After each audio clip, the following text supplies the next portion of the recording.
Livro do profeta Jeremias, capítulo 29, versículos 1 a 14, diz assim a palavra de Deus. São estas as palavras da carta que o profeta Jeremias enviou de Jerusalém ao resto dos anciãos do cativeiro, aos sacerdotes, aos profetas e a todo o povo que Nabucodonosor havia deportado de Jerusalém para a Babilônia. Isso aconteceu depois que saíram de Jerusalém o rei Jeconias, a rainha-mãe, os oficiais, as autoridades de Judá e Jerusalém e os carpinteiros e ferreiros.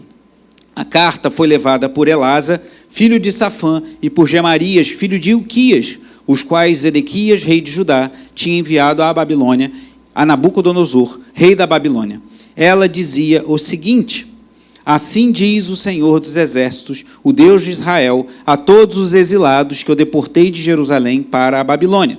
Construam casas e morem nelas, plantem pomares e comam o seu fruto, casem e tenham filhos e filhas, escolham esposas para os filhos de vocês e deem as suas filhas em casamento, para que tenham filhos e filhas. Aumentem em número e não diminuam aí na Babilônia. Procurem a paz da cidade, para onde eu os deportei, e orem por ela ao Senhor, porque na sua paz vocês terão paz. Porque assim diz o Senhor dos Exércitos, o Deus de Israel: não se deixem enganar pelos profetas e adivinhos que vivem no meio de vocês. Não deem ouvidos aos sonhadores, que sempre sonham segundo o desejo de vocês, porque eles profetizam falsamente meu nome. Eu não os enviei, diz o Senhor. Assim diz o Senhor: logo que se cumprirem para a Babilônia 70 anos, atentarei para vocês e cumprirei a promessa que fiz a vocês, trazendo-os de volta a este lugar. Eu é que sei que pensamentos tenho a respeito de vocês, diz o Senhor. São pensamentos de paz e não de mal, para dar-lhes um futuro e uma esperança. Então vocês me invocarão, se aproximarão de mim em oração, e eu os ouvirei. Vocês me buscarão e me acharão, quando me buscarem de todo o coração. Serei achado por vocês, diz o Senhor, e farei com que mude a sorte de vocês. Eu os congregarei de todas as nações e de todos os lugares para onde os dispersei, diz o Senhor, e trarei vocês de volta ao lugar de onde os mandei para o exílio. Oremos. Pai amado e bendito, te louvamos pela tua palavra, Senhor, que é perfeita, que é eficaz para direcionar os nossos corações, as nossas vidas. Eu peço a ti que, em nome de Jesus, o Senhor fale poderosamente aos nossos corações nessa noite e possa direcionar as nossas vidas, trazer paz nesses dias difíceis em que vivemos. Que a paz do Senhor seja o árbitro em nossos corações e que o teu Espírito Santo ministre a nós nessa noite, em nome de Jesus. Amém. Os irmãos podem sentar. Irmãos, como anunciei, temos anunciado em todos os cultos, dia 8 de novembro teremos um culto em espanhol. Eu espero que seja o primeiro de outros. Quem sabe, se houver demanda, a gente possa ter outros cultos em espanhol. Até eu estou me animando para aprender espanhol, se a gente tiver pessoas que falam espanhol chegando à nossa igreja. Assim como temos uma turma de Libras, irmãos e irmãs, no momento só irmãs estão sendo capacitadas, né, Isabel? Estão sendo capacitadas em Libras. Temos outras, como a Shirley, a Eliane, o diácono Giovanni também já estudou Libras, que já conhecem. E a gente está orando, porque que Deus envie surdos, deficientes auditivos para o nosso meio. E a Isabel já trabalhou com surdos, ela falou comigo, às vezes vem um e fala para o outro: olha, lá na igreja tem trabalho de Libras, então, quem sabe, eles possam vir e ouvir a palavra de Deus por intermédio dessa linguagem, que é a linguagem brasileira de sinais. É uma linguagem que irmãs e irmãos estão aprimorando para ministrar aos surdos. Estamos com esse trabalho do culto em espanhol, visando alcançar pessoas que chegaram ao nosso meio. E teremos um pastor peruano pregando. Eu convidei uma família colombiana, um cubano que trabalha aqui no posto. O Anderson me falou que conhece uma pessoa da República Dominicana, não é isso? Então, a Isabela convidou a Argentina. Vamos receber bem os argentinos, vamos amá-los também. Deixa a competitividade só para o futebol, né, Alexandre? A gente briga só no futebol, mas aqui vamos receber bem também os argentinos. Vamos receber esses povos, mas o que startou no meu coração essa iniciativa, que eu espero em Deus que dê frutos para a glória do nome do Senhor, é a situação de um povo em específico, e vocês sabem qual é? Quem são? Um povo da América Latina que vive uma situação muito dramática em seu país atualmente. venezuelanos. Não vou falar de política, que vocês sabem que eu vou ficar meio nervoso, né? Nelson está ali ouvindo alguma coisa, mas, né, Nelson, se for falar de política da Venezuela, a gente vai ficar meio chateado, mas deixa quieto essa parte. Mas vamos focar na palavra do Senhor. Mas algo despertou no meu coração a situação dos venezuelanos. Como é triste ver pessoas abandonarem, e o Rio de Janeiro, irmãos, é muito longe da Venezuela. Eu lembro que uma vez eu viajei a trabalho para Belém do Pará, aquela terra linda, maravilhosa, né, Davi? Aquilo lá é maravilhoso, o pessoal conhece lá Belém, e Amazonas, e eu acho que são 3.000 quilômetros até Belém, ou um pouco mais. Então, a Venezuela ainda é depois, irmãos. Então, o que faz uma pessoa se deslocar por 4.000 quilômetros, vamos arredondar, 3.500 quilômetros, para vir parar no Rio de Janeiro, uma cidade que não conhece, uma cidade conhecida pela violência, pois o Rio de Janeiro é conhecido no mundo inteiro por ser uma cidade violenta, e infelizmente não é falso isso, mas o que leva alguém a emigrar de um país como a Venezuela, distante, um país maravilhoso em termos de recursos naturais, um país belíssimo, para vir para cá, para o Rio de Janeiro, senão uma situação muito difícil. E como é a situação? Imagina você deixar a sua cultura, deixar o seu local de origem, deixar o lugar de onde você veio, deixar, por vezes, familiares lá, e vir se arriscar num lugar que você não conhece nada. Mas por que eu estou falando dos venezuelanos nesse momento? Essa situação dramática, que eu espero em Deus, que Deus nos dê condições de acolhê-los e ministrar o evangelho a eles. Que é a situação que Jeremias contemplava, e vimos hoje na escola dominical, tivemos a participação de irmãos, foi um tempo muito proveitoso, falando sobre o livro de Lamentações, que justamente descreve a destruição de Jerusalém, né? Jeremias ali como uma testemunha ocular da destruição de Jerusalém pelos babilônios, estava vendo o povo sendo levado para a Babilônia, e é muito semelhante ao que nós vemos hoje, embora a situação de Jerusalém, eu creio que tenha sido mais terrível, porque Jerusalém foi destruída, muitas pessoas mortas, mulheres violentadas, crianças morrendo de fome, uma situação muito terrível que Jeremias contemplou ali, e aquele povo foi levado para a Babilônia. Então, assim como, fazendo uma comparação, guardadas as devidas proporções, venezuelanos têm vindo do seu país e chegado ao Rio de Janeiro, judeus foram tomados cativos, aí não por livre escolha, mas por questões de cativeiro, foram levados para Babilônia, e lá tiveram de ficar. E Jeremias recebe da parte de Deus a incumbência de escrever uma carta. Imagina como se tivesse um pastor venezuelano agora, escrevendo uma carta aos imigrantes que estão no Rio de Janeiro, vindo da Venezuela. Jeremias escreveu uma carta da parte do Senhor para os imigrantes que estavam lá na Babilônia. E o que ele teria a dizer, irmãos? Imagina, é uma realidade muito distante da nossa. Essa analogia com a Venezuela acho que ajuda a gente a entender um pouquinho. Mas para a gente é muito difícil imaginar isso. Temos irmãos aqui que nasceram em outros estados e vieram com a família aqui para o Rio de Janeiro, mas você sair num contexto de cativeiro, da sua cidade ser destruída e você ser levado escravo para outro lugar, para outra terra, é algo muito diferente do que a gente já viveu. O que Deus teria a falar aos exilados?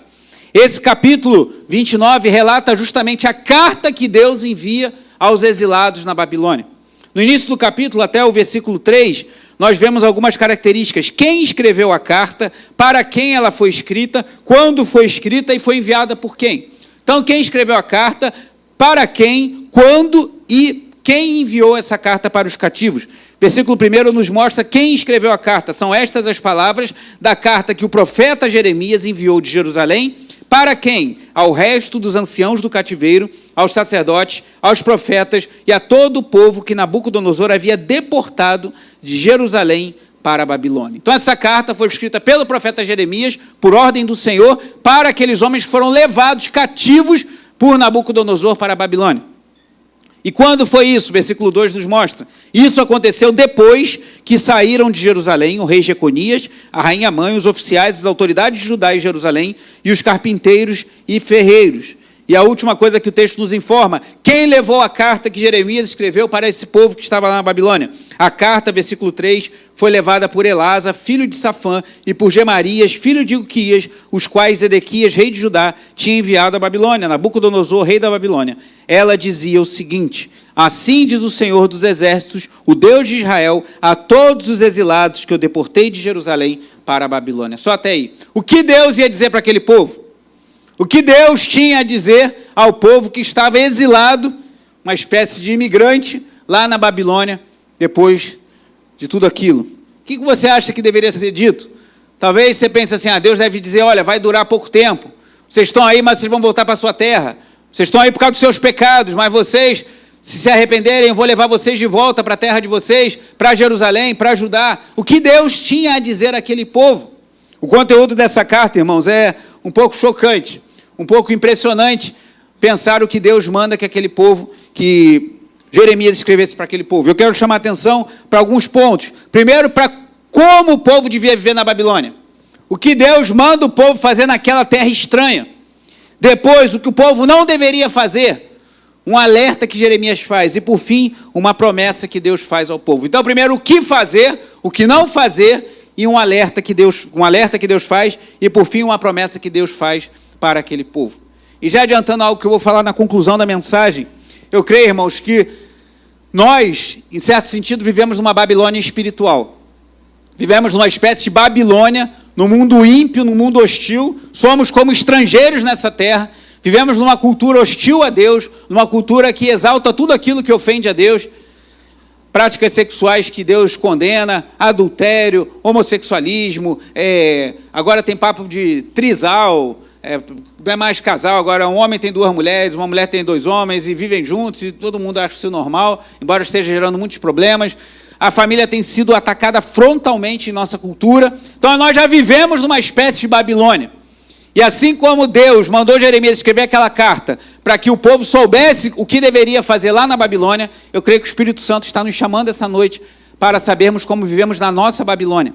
E eu falava de manhã que algumas coisas que eu vou falar aqui ardem muito no meu coração em relação à visão de ministério que eu tenho para a nossa igreja.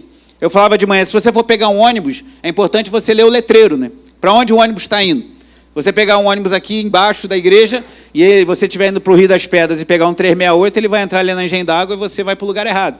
Ou vice-versa. Você precisa saber para onde o ônibus está indo. Então, como igreja, para onde estamos indo? E eu creio que esse texto vai nos ajudar a discernir algumas coisas que eu creio que o Espírito Santo está nos chamando, não só a igreja do Anil, mas muitos outros irmãos, inclusive o, infelizmente, recentemente falecido Vade Balkan Júnior, que escreveu o livro que estamos tratando com os homens. Vade Balkan Júnior escreveu... Nesse livro, 10 capítulos, a gente vai estudar o 7º essa semana.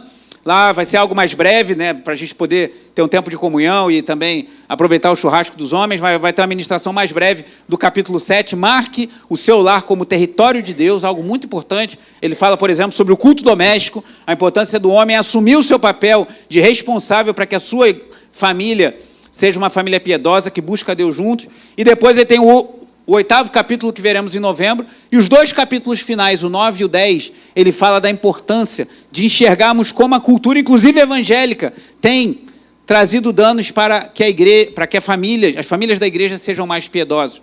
Então, vale muito a pena você ler esse livro, você é um homem que tem, leia, faça a leitura, assista os vídeos que tem postado a cada mês, e isso também tem conexão com o que vemos agora. Então, que vamos ver agora, o que Deus falou para o povo fazer na Babilônia? Qual era a ação que o povo deveria ter? O que eles não deveriam fazer e qual era a promessa de Deus para eles? Primeiro, o que eles deveriam fazer? O que você acha que Deus vai mandar você fazer numa terra estranha, uma terra que não é a sua, numa terra em que você foi levado escravo? E olha que surpreendente o início da carta de Jeremias, versículo 5. Construam casas e morem nelas. Plantem pomares e comam o seu fruto. Casem e tenham filhos e filhas. Escolham esposas para os filhos de vocês e deem as suas filhas em casamento, para que tenham filhos e filhas. Aumentem em número e não diminuam aí na Babilônia. Procurem a paz da cidade para onde os deportei e orem por ela ao Senhor, porque na sua paz vocês terão paz. Eu creio que isso deve ter caído como uma bomba nos ouvidos de alguns judeus que estavam na Babilônia. Talvez alguém tenha chegado, olha, eu trouxe uma carta do profeta Jeremias, e Jeremias foi rejeitado por muitos anos, como a gente vê no livro dele, por muitos anos pelo povo, porque ele falava que isso ia acontecer. Olha, vamos ser levados cativos para a Babilônia por causa do pecado, e ninguém queria ouvir isso. E agora que eles foram levados cativos, o povo devia ter pensado, Jeremias tinha razão. Jeremias estava falando da parte de Deus. E aí chega uma carta dele, o pessoal deve ter pensado, o que Deus quer nos falar através do seu profeta? E fala o quê? Fica aí na Babilônia. Construa casas, plantem pomares, casem, tenham filhos, escolham esposas para os filhos de vocês, aumentem em número e não diminuam. O que Deus está falando? Para o seu povo constituir família lá na terra do cativeiro. E eu penso que isso é muito pertinente aos dias de hoje. Vivemos numa Babilônia, né, Dinan, que gosta de usar esse termo. Vivemos numa Babilônia, estou sabendo. Vivemos numa Babilônia, numa terra hostil, parecemos estrangeiros. E o que devemos fazer nessa Babilônia que vivemos? Construir casas, plantar pomares, ou seja, trabalharmos, comer o seu fruto, casar e ter filhos e aumentar e não diminuir. Assim como Deus falou para o povo constituir família lá em terra estranha. Estrangeiros numa terra estranha, constituírem famílias e aumentarem, eu creio que assim Deus fala para nós hoje. Vivemos numa espécie de Babilônia. E o que devemos fazer? Constituir famílias, construir, trabalhar. Você, jovem, que faz planos de casar, faz muito bem. Mas assim como está no Salmo 128, que diz que é bem-aventurado o homem que tem do seu trabalho o seu fruto e depois casa. Então você busque um trabalho, busque uma carreira, busque constituir uma carreira para você poder sustentar a sua família no futuro, invista nisso e depois crie condições para você casar e sustentar a sua casa. Então é isso que Deus falou para o povo lá na Babilônia. Construam casas, plantem, casem, tenham filhos, aumentem e procurem a paz da cidade. E você acha que o Rio de Janeiro parece a Babilônia? Ou parece Corinto dos dias apostólicos? Eu concordo contigo. Não é muito diferente, ou não é nada diferente. Mas o que devemos fazer? Orar pela paz do Rio de Janeiro. Por quê? Versículo 7. Orem por ela ao Senhor, porque na sua paz vocês terão paz. A nossa cidade está muito complicada, mas nós ainda podemos fazer o que estamos fazendo essa noite, 7h45 da noite, estarmos reunidos em culto ao Senhor. Pode ser que as coisas piorem, espero que não, que a gente não possa nem mais sair à rua, ainda podemos.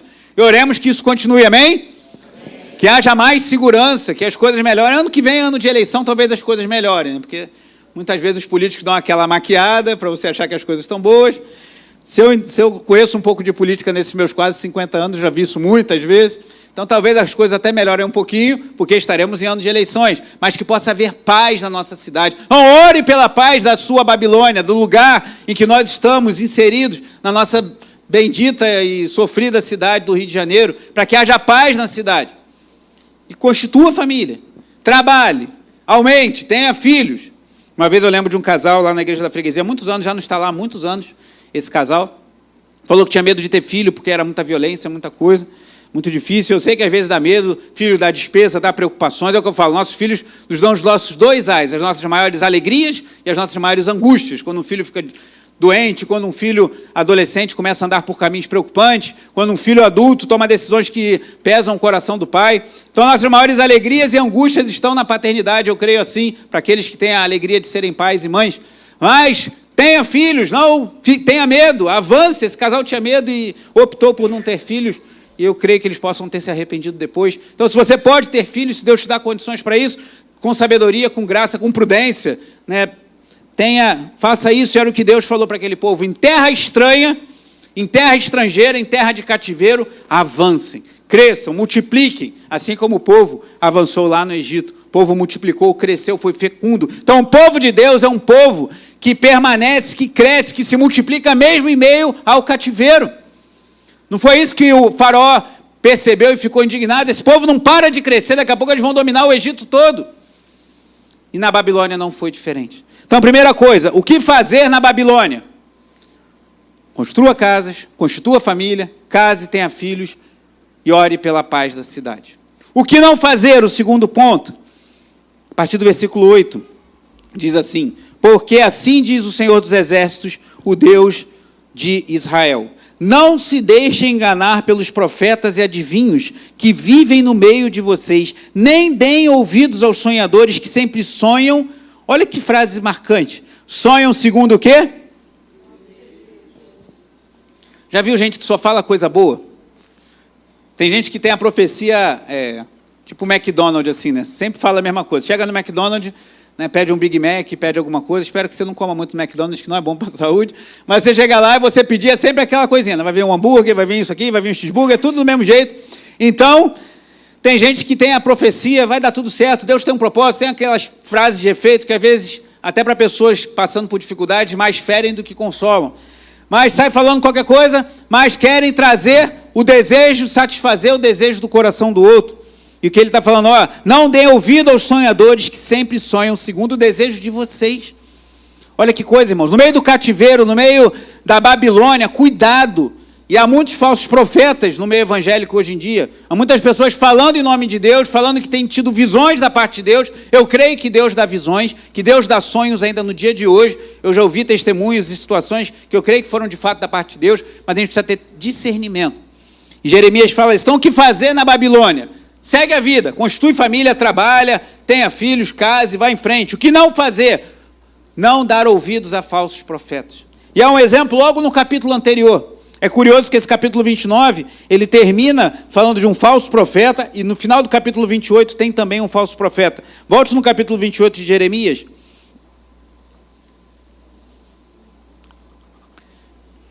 Abre aí no capítulo 28, olhe para mim, por favor. No capítulo 27, Deus manda Jeremias botar uma canga sobre o seu pescoço. E aí no capítulo 28, o falso profeta Ananias faz o seguinte, ó, 28:10. Então o profeta Ananias tirou a canga que estava no pescoço do profeta Jeremias e a quebrou. Depois falou na presença de todo o povo. Assim diz o Senhor, deste modo, dentro de 2 anos, quebrarei o jugo que Nabucodonosor, rei da Babilônia, pôs sobre o pescoço de todas as nações. Você lembra quantos anos o povo de Judá ficou na Babilônia? Quantos anos? 70 anos. Esse profeta diz, e olha como ele começa a dizer, assim diz o Senhor, que o povo ficaria 2 anos. Um profeta se falando em nome do Senhor e falando aquilo que Deus não disse, dizendo assim diz o Senhor. Você acha que isso foi só nos dias de Jeremias? Você é tão ingênuo de achar que não, isso foi nos dias de Jeremias, mas hoje em dia todo mundo é sincero, todo mundo é bonzinho, todo mundo fala, quando fala assim diz o Senhor, é porque é da parte do Senhor. Não seja ingênuo, não seja incauto. Assim como foi nos dias de Jeremias, que profetas mentiam e falavam aquilo que queria agradar o povo, assim é no dia de hoje. A gente precisa ter o ouvido afinado, o coração alinhado com o Espírito Santo de Deus, para discernir o que de fato vem de Deus e o que não vem. Aquele profeta estava mentindo, que o cativeiro não durou 2 anos, mas durou 70 anos.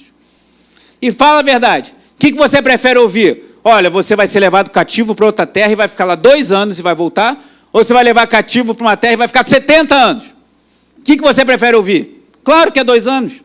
Quanto menos tempo você ficar escravo, melhor. Mas olha o que diz a continuação do texto. Diante disso, Jeremias, o profeta, foi embora, seguindo o seu caminho. Mas depois que Ananias, o profeta, quebrou a canga que estava no pescoço do profeta Jeremias, veio a palavra do Senhor a Jeremias, dizendo, olha que curioso isso. Não sei se você já passou por isso, mas às vezes você adverte uma pessoa sobre alguma coisa. Fala, olha só, cuidado, você está indo por um mau caminho. Você vai quebrar a cara. Você fala, a pessoa não dá ouvido, aí você chega uma hora que você se cansa e vira as costas. Ah, deixa lá, já falei muitas vezes, deixa quebrar a cara, porque eu já cansei. Parece que Jeremias fez assim. Ele virou e foi embora. Ah, deixa, já falei, deixa esse profeta falar besteira, eu já falei o que tinha que fazer, vou embora. Só que Deus foi lá e, Jeremias, vem cá, Jeremias. Não é assim não, deixa eu falar contigo aqui. E aí continua o versículo 13. Vai e fale com Ananias, dizendo, assim diz o Senhor. Agora é o Senhor mesmo. Você quebrou uma canga de madeira, mas ela será substituída por uma canga de ferro. Isso aí é tipo uma coisa assim de levar a carga, né? Porque assim diz o Senhor dos Exércitos, Deus de Israel, porei um jugo de ferro sobre o pescoço de todas estas nações, para servirem Nabucodonosor, rei da Babilônia, e elas o servirão. Até os animais selvagens eu entregarei a ele. Então o profeta Jeremias disse ao profeta Ananias, escute bem, Ananias, o Senhor não o enviou, mas você fez com que este povo confiasse em mentiras. Por isso, assim diz o Senhor, eis que eu expulsarei da face da terra, você morrerá ainda este ano, porque pregou rebeldia contra o Senhor. E o profeta Ananias morreu naquele mesmo ano, no 7º mês. Essa profecia foi de Deus. Então, cuidado com quem sai falando por aí. Assim diz o Senhor, Deus disse, Deus falou ao meu coração. Pode ser a melhor pessoa do mundo, dar pulinho, dar cambalhota, fazer o que for. Cuidado, porque o profeta Ananias falou assim, disse o Senhor, não era o Senhor. Deus falou com Jeremias, Jeremias repreendeu, o profeta ainda falou, ó, esse ano você morre. O que aconteceu? O profeta morreu, o pessoal veio, opa. Porque lá em Deuteronômio 13 e Deuteronômio 18, diz que você reconhece um profeta verdadeiro se o que ele falasse cumpriu. Se o que ele fala não se cumpriu, ele não falou da parte do Senhor, falou do seu próprio coração, Deuteronômio 18. E o Deuteronômio 13 fala que se ele falar e se cumprir, e ele querer te desviar, quiser te desviar para servir outros deuses, você também deve rejeitar, ele deve ser morto. Então, se alguém falar alguma coisa e não se cumpriu, falou do coração dele, não foi da parte de Deus. Tem gente que é tão...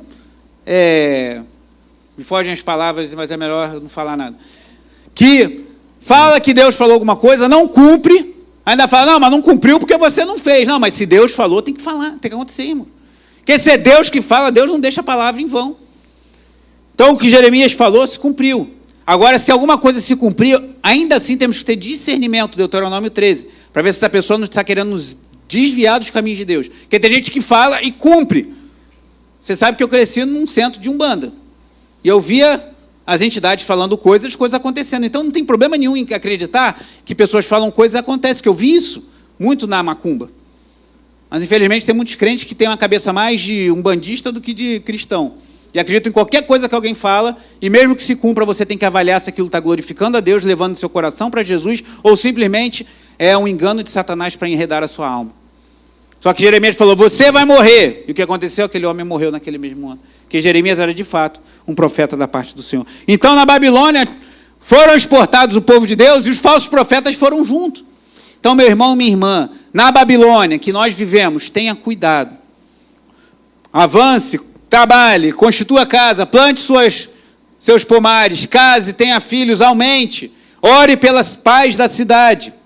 E tenha discernimento. Porque os falsos profetas, assim como nos dias de Jeremias, estão por aí. E o versículo 9 diz, porque eles profetizam falsamente em meu nome, eu não os enviei, diz o Senhor. Guarde isso no seu coração. Não é porque alguém disse, assim diz o Senhor, que de fato Deus está dizendo. Se tiver que fazer, marque na sua Bíblia. Tem gente que não gosta, né, Bruno? Eu não gostava também, mas me rendia a ter que rabiscar. Se for o caso, marque na sua Bíblia, ó. O profeta dizendo, assim diz o Senhor, versículo 11 do capítulo 28, não foi Deus que disse. Então, nem todo mundo que fala que Deus disse está falando da parte de Deus. Ah, mas como é que eu vou saber? No joelho, na oração, no jejum, no conhecimento da palavra de Deus, você vai discernir o que de fato vem de Deus, o que vem do coração de um falso profeta. Por mais que seja bonzinho e gente boa. Então, cuidado. Mas, se Deus falou o que fazer na Babilônia, o que não fazer, não dar ouvido às falsas profecias, ele termina esse trecho que nós estamos avaliando nessa noite, meditando com uma promessa, versículo 10. Assim diz o Senhor, logo que se cumprirem para a Babilônia 70 anos, atentarei para vocês e cumprirei a promessa que fiz a vocês, trazendo-os de volta a este lugar. É aquele texto tão conhecido, mas olha que contexto complicado em que está esse versículo. Eu é que sei que pensamentos tenho a respeito de vocês, diz o Senhor, são pensamentos de paz e não de mal, para dar-lhes um futuro e uma esperança. Então vocês me invocarão, se aproximarão de mim em oração, e eu os ouvirei. Vocês me buscarão e me acharão, quando me buscarem de todo o coração. Serei achado por vocês, diz o Senhor, e farei com que mude a sorte de vocês. Eu os congregarei de todas as nações e de todos os lugares para onde os dispersei, diz o Senhor, e trarei vocês de volta ao lugar de onde os mandei para o exílio. Então, a promessa de Deus. Depois de 70 anos, vocês vão voltar. Como Jeremias era, de fato, um profeta do Senhor, o que aconteceu? Passados 70 anos, aí já o profeta Daniel está lá na Babilônia, já no reinado de outro rei, e ele leu o livro do profeta Jeremias, conforme o relato de Daniel 9, e lá em Daniel 9 ele diz que entendeu pelos escritos de Jeremias que estava chegando em 70 anos, e ele faz uma oração linda de confissão de pecados em Daniel capítulo 9, e aí Deus começa a trazer, por intermédio de Ciro, rei da Pérsia, o povo de volta, cumprindo a palavra de Jeremias, que Jeremias era, de fato, um profeta da parte do Senhor. Mas esse texto é muito lindo. Eu não vou ter tempo de ficarmos muito tempo nele, mas eu sugiro que você releia esses versículos, né, dos pensamentos de Deus, de paz e não de mal, de você invocar a Deus, se aproximar de Deus em oração, você buscar a Deus e encontrá-lo quando buscar de todo o coração, crer que Deus pode mudar a nossa sorte, como mudou daquele povo. Mas durou 70 anos. Então, talvez você esteja esperando que Deus vai mudar a sua sorte, Deus vai operar algo na sua vida, daqui a 2 anos, como profetizou o falso profeta Ananias. Mas terão que passar 70 anos. Meu Deus. Outro dia o Daniel falou para mim assim, papai, você vai ter quantos anos em 2099? Eu falei, filho, em 2099 eu devo estar no céu adorando ao Senhor. Porque se eu estiver vivo, eu vou estar com 121 anos. Não sei se vou viver tanto assim. Aí eu até falei assim, a todos nós. Aí depois eu falei, não, peraí, 2099. Ele falou, a Raquel vai ter todo... Eu falei, se ela estiver viva, vai estar com 79. Então, ela nasceu em 2020, então, de repente, ela vai estar viva ainda. Mas, para mim, eu acho que já é só um milagre, né? Mas, 70 anos é muito tempo, irmãos. 70 anos a partir de hoje seria 2095. Então imagina que a palavra de hoje que vai se cumprir em 2095. Provavelmente a maioria de nós, se não todos, com poucas exceções aqui no nosso meio, possivelmente não estarão mais vivos em 2095. Mas é o tempo que Deus deu. Mas o que fazer até 2095 nesses 70 anos? Construa casas, trabalhe, constitui família, tenha filhos, siga a sua vida, ore pela paz da cidade, confie no Senhor e não dê ouvidos a falsos profetas. Assim, de fato, diz o Senhor. Mas, irmãos, Babilônia acabou, como Jeremias profetizou. Jeremias falou, ó, o cálice que Judá está tomando, outras nações vão tomar também, e Babilônia vai tomar, e acabou. O reino foi destituído, foi destruído. E hoje não existe mais Babilônia como era aquele reino. Mas Babilônia se tornou o emblema de opressão espiritual. E nós vemos a Babilônia voltar lá no livro de Apocalipse, como um sinal dos reinos desse mundo.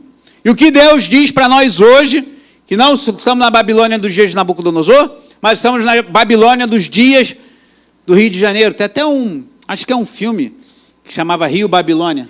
É uma música, né, da Fernanda Abreu, acho, não sei. Uma música e um filme, porque é o Rio de Janeiro, se você quer um exemplo da Babilônia, ou de Sodoma e Gomorra, ou de tudo de ruim, você está no lugar certo, na nossa cidade do Rio de Janeiro. Que cidade promíscua, que cidade violenta, quantas mortes, irmãos, acontecem em nossa cidade, quantas pessoas morrendo de overdose, quantas pessoas morrendo de forma violenta, quanta prostituição. Vamos chegar ao verão agora e sabe que vem turistas atrás de turismo sexual em nossa cidade. Oremos pela paz na cidade. Mas estamos na Babilônia, estamos num reino hostil a Deus. E o que Deus fala para o seu povo no dia de hoje está lá em Apocalipse 18. Vá comigo em Apocalipse 18.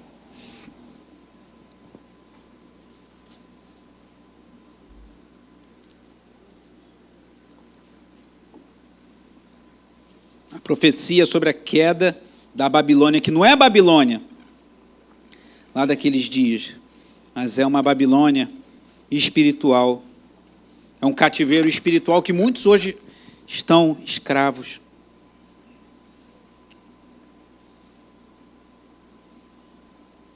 Apocalipse capítulo 18 diz assim: depois destas coisas, vi descer do céu outro anjo que tinha grande autoridade, e a terra se iluminou com a sua glória. Então exclamou com potente voz, dizendo: caiu a grande Babilônia.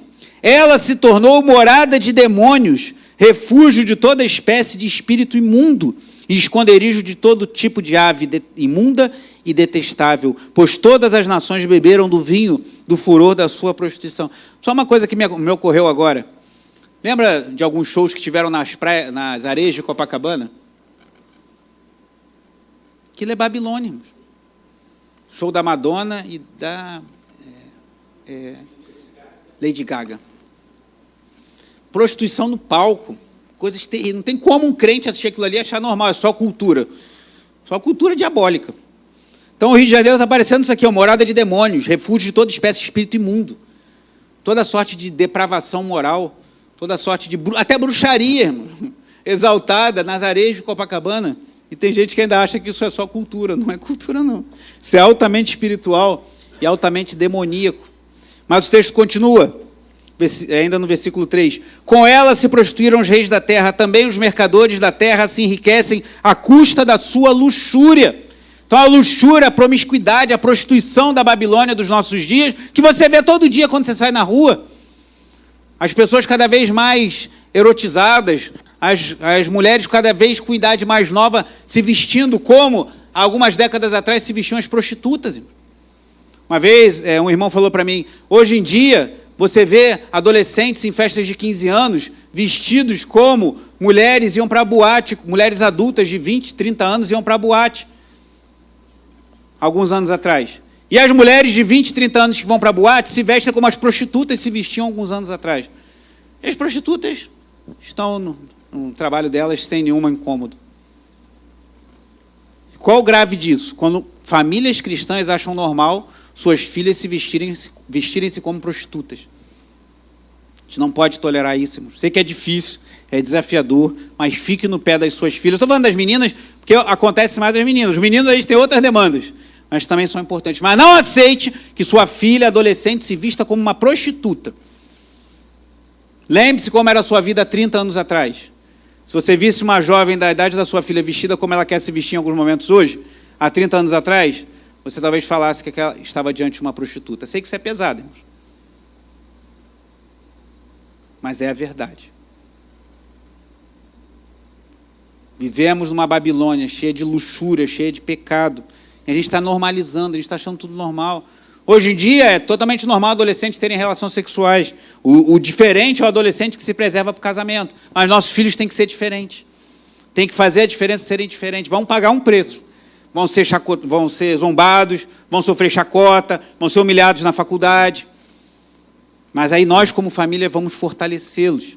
Isso tem a ver com o que o Vade Balcan Júnior fala nesse livro. Para a igreja, as famílias têm que ser um porto seguro para os nossos filhos.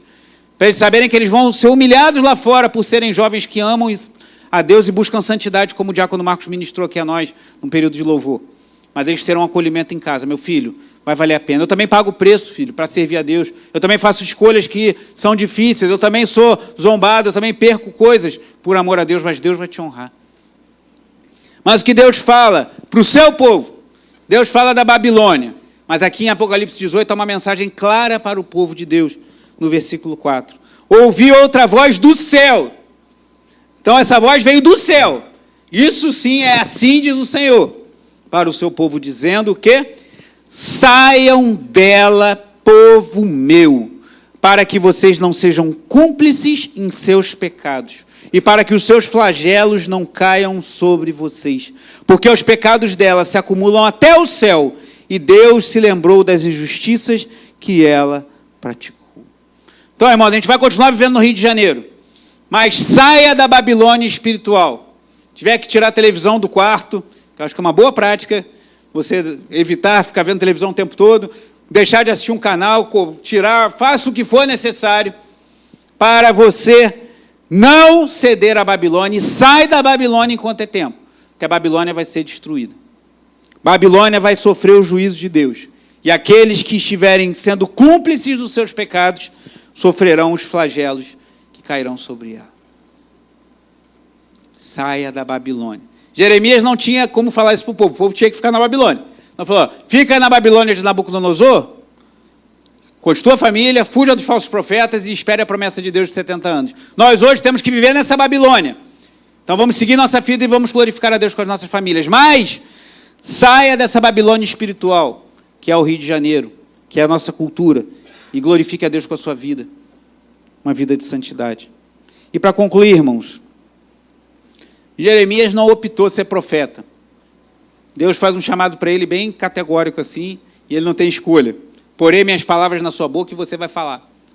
Jeremias não escolheu nascer nos dias próximos ao cativeiro e nem escolheu ver as cenas tão dramáticas que ele viu na queda de Jerusalém, que ele revela, como vimos pela manhã, no livro de Lamentações. Jeremias não escolheu participar de toda aquela miséria. Ele lamentou e chorou várias vezes. Em Jeremias ele chora. Meus olhos debulham em lágrimas por ver isso.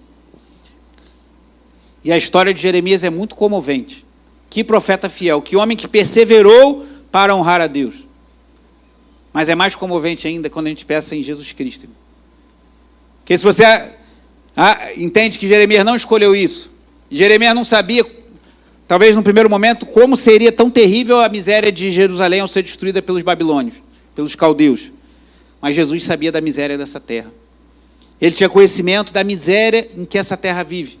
Ele, como um imigrante que deixa a sua terra e vem para uma outra terra, ele deixou os céus, se humilhou, abriu mão da sua glória, sem deixar de ser Deus, e pisou nessa terra amaldiçoada pelo pecado. Isso deve nos constranger, irmãos. Porque Jesus não teve pecado.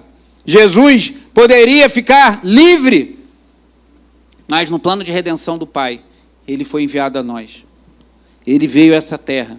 Como diz o verso tão conhecido de João 3,16, que Deus amou ao mundo de tal maneira que enviou o seu Filho para unigênito, para que todo que nele crê não pereça, mas tenha a vida eterna. Então Jeremias não optou profetizar nos dias do cativeiro babilônico, mas ele era o profeta que estava lá, era com ele mesmo. Talvez você não tenha escolhido viver certas coisas, certos dramas que você vive na sua vida, e precisamos apoiar uns aos outros, orar uns pelos outros, sustentar uns aos outros, mas Jesus Cristo deliberadamente veio a essa terra sem pecado para me salvar e para te salvar. Isso deve comover o nosso coração. Isso deve constranger o nosso coração. É como se você deliberadamente fosse levado cativo para a Babilônia. Eu me entrego para ser escravo. Jesus se entregou para pisar nessa terra. Jesus se entregou para morrer na morte de cruz. Foi obediente até a morte. Jesus morreu por mim e por você. Ele é digno do nosso louvor, da nossa adoração, porque Ele é Deus. Ele verteu o seu sangue na cruz do Calvário, isso é muito sério, para nos salvar, para nos comprar para Deus. E é isso que vamos lembrar agora na ceia do Senhor. Feche seus olhos, curve sua cabeça.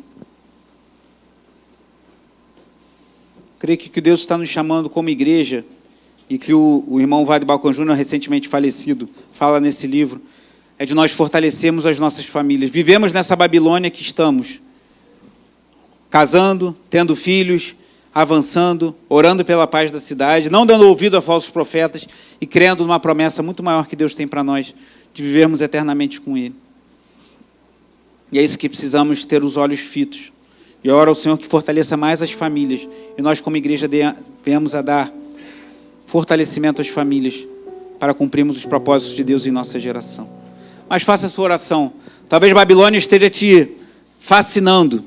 Talvez a Babilônia espiritual esteja enchendo os seus olhos. Mas Deus nos chama a fugir dela e a orar pela paz da cidade. Faça a sua oração.